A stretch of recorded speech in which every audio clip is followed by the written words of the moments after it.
All right, back here on Inside Wrestling Radio, and on the telephone today we have the legendary Dirty Dutch Mantell. The books, again, are The World According to Dutch, which came out in December of '09, as well as the latest one, Tales from a Dirt Road, which Dutch, you said, picked up pretty much where the World According to Dutch leaves off, yeah? Let me explain the books. The books, it's not an autobiography. It's not really a biography. What it is, it's a series of stories that I've either been involved in or close to that happened to me over the course of my 25, 30-year career. It doesn't happen to Jen. Probably one of the few wrestling books ever written that nobody is an SOB or nobody is a bad guy. It's just stories. One of the stories is, me and Undertaker getting stopped on Interstate 65 South and on a cold February night by the state police and pulled out of the car at gunpoint. That's a good story. Yeah. Another one was me and Superstar Bill Dundee. We actually had a match inside a maximum security prison in Kentucky. That was another cold February day, another year though. Yeah. And Kane saving me from a riot in Puerto Rico. Me and Steve Austin, spending we had an ice storm in Tennessee one time, and we spent the side of the night at a truck stop and almost died with pneumonia afterwards. It's the Andy Kaufman stories in there when he came to Memphis, and you remember the whole Jerry Lawler Andy Kaufman story. It's a story told from the inside. Of course, it's stories about Jimmy Hart and Undertaker and a lot of stories like that. Real bad fight I got into one time, not in South Carolina, but in Georgia, Savannah, Georgia. That's in there. And a little bit on the Bruiser Brody death in Puerto Rico and some of the things that happened, the wild, crazy things happened down there. So it's a very entertaining book. Every chapter is self-contained. It doesn't go in chronological order. It doesn't start out like, I started here and I went here, and then I went there, and after that I went somewhere else. No, it doesn't go that way. Because say a chapter is 10 pages, you can pick it up and read 10 pages and put it down, because the next chapter is a totally different story. It's almost like I'm talking to you here right now, but say we're on a trip, we're going somewhere. So you're going from Lawrence to Atlanta, Georgia, on Interstate 85 or however you're going to get there, right? Right. And we just start talking over wrestling stories, and I start telling you these stories. Yeah. And it's almost like you're sitting right next to me. Jim Cornette, I talked to him today, he's an old friend of mine, and he was telling me, he said, Dutch, I read your book. He said, it's almost like you're sitting there talking to me. Those are the easier reads, man, because it's almost conversational. Well, we were talking during the break about Ernie the Cat Lad. Yeah. In my second, and I listened to your interview with Shabazz. Yeah. And he was talking about some of those interviews he did. I used to ride, when I first started in my career, I used to ride a lot with Ernie the Cat Lad in Florida. Mm-hmm.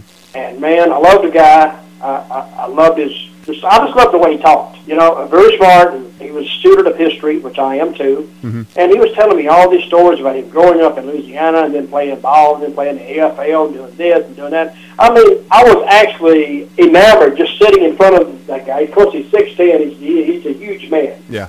And I was just enamored, just sitting in front of him and having him talk to me. I loved the guy. And when he passed away, I said a little prayer for him, because I loved Ernie, and I met him then again when I went to work for Bill Watson for the Mid-South in Louisiana and Oklahoma. Ernie was there, but a great guy, and I love the way he told stories, same way my books are. Yeah. So if anybody, some of these, my books, you go to Amazon.com, look them up, you can get them there. Or if you want a personally autographed copy, you can just email me, Dirty Dutch Mantell with 2 L's at gmail.com, and the price is almost the same. I just charge a little bit for shipping and handling, and I'll get you a book right out to you. Probably faster than what Amazon will get it to you. But it's a great read, and I'll tell you, this is not me saying it, and it's actually humbling to actually get a good review on my book. But the first one had, I think it had 16 reviews on it, and 15 of them are 5-star. Yeah. And to me, Amazon is where the big writers go, the authors, like Stephen King and J.K. Rowling or whatever her name is. Yeah. John Grisham, those guys, the big writers. Yeah. So to see my name actually alongside theirs or on the same website, kind of humbling. And for somebody to actually write a good review about it and enjoy it, that made me feel good. Because I didn't write this book for myself. I wrote it for wrestling fans. Because wrestling fans, I've heard this saying too, you think wrestling fans die and go away? I said, no, wrestling fans never die. Mm-mm. They never do. No. once you're a wrestling fan, you're a wrestling fan. Now, you may get turned off of it, and you may move away from it and say, I don't like it anymore. Yeah. But at one time, if they bring it back and make it just halfway interesting, yes, you're a fan again. Absolutely. To me, being a fan is one of the greatest things. When wrestling was good, it was great. Yep. Remember I told you it was an art. Absolutely. And when it's good, it's great. But when it's bad, I don't think there's anything worse. So that's my opinion on it. No doubt. Next question there, Mr. Ricky. I want to talk to you, and we're really short on time, but I do want to talk some about your TNA time. And you were pretty much responsible for putting that Knockouts division together up there. And I understand you came into a little bit of resistance while trying to push that division. What kind of resistance did you run into, Dutch? Well, the resistance was nobody wanted to do it. That was the resistance. And this was my thought, because I had Gail Kim in TNA, and she wanted to wrestle, and I knew how good she was. Yeah. And I would talk to her, and now Gail Kim, she's in the WWE. Right. But that's a story in and of itself. So I used to talk to her, and she said, I don't want to ballet, I want to wrestle. I want to wrestle. And I said, well, I'm going to try to help you. And so I would bring it up, hey, let's start a girls division. Nobody wanted it, Jeff Jarrett, he says, he didn't want it. Vince Russo, for whatever reason, didn't want it. Dixie Carter, the president, she didn't much care for it. So finally, we were going over trying to get Bound for Glory 2007. We was about 3 months out. Yeah. And they said, okay, let's come up with a card, guys. And so they handed out just the roster. And I kept looking at the roster, and now this lady, I knew what the roster was. It's not going to change. It's like, look, if you deal a poker hand, it is what it is. Right. It's not going to change till you get another hand. Right. Yeah. So I told them, I said, guys, you can look at it how you want to. It's the same thing. It's the same thing we've been dealing with.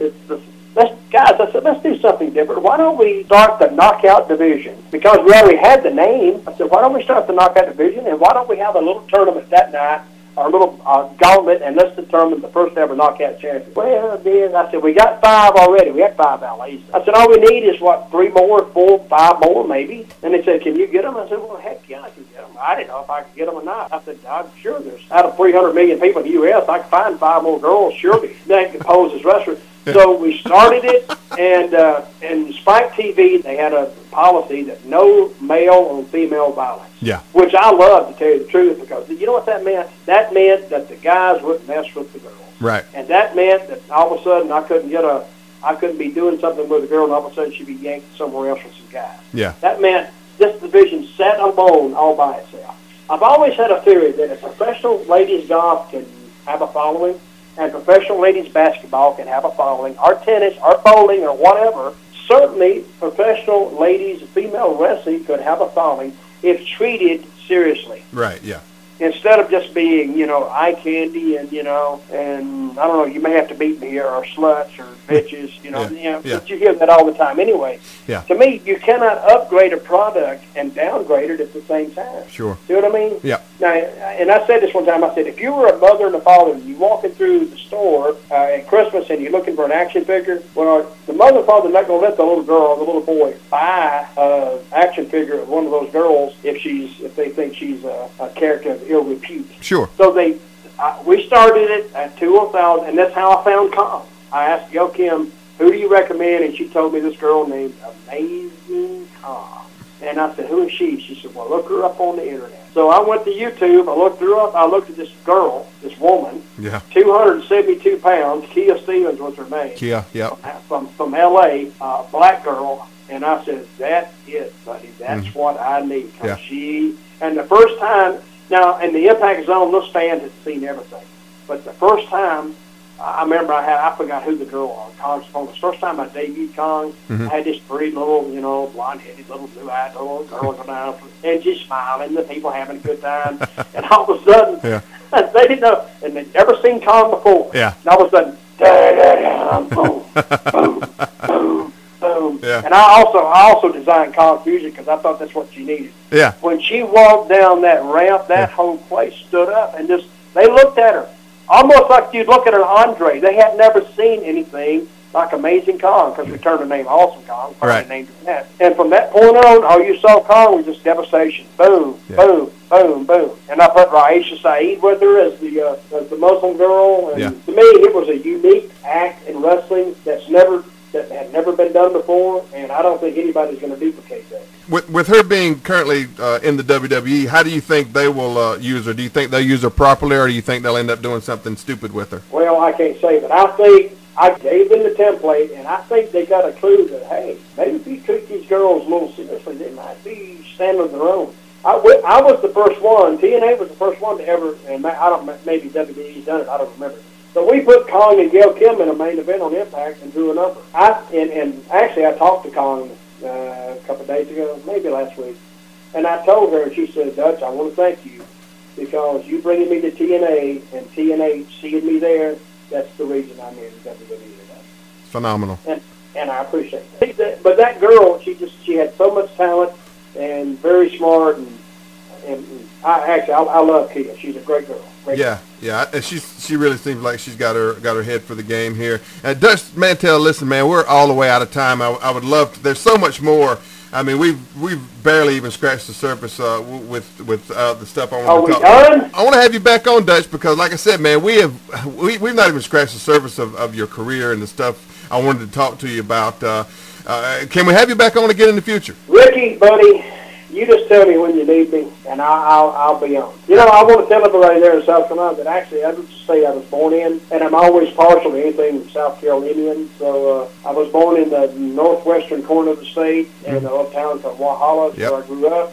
And then I went into the Army, went to Vietnam, and from that point on, I never really came back to South Carolina. I was just, once I saw the big open world, I was gone. Yeah. But I always had a soft spot in my heart for it. So, Rikki, anytime you need me, brother, just give me a call, and I'll be there. Dutch, thank you so much, man. The books again, The World According to Dutch and Tales from a Dirt Road. Now, Dutch, also, is this going to be a trilogy? Is there another book coming? There's another book coming, and I'm debating the name. One of my names could be Conversations with Idiots, which I don't think I'll run out of material. And things my grandmama told me. Yeah. One of those things, I don't know.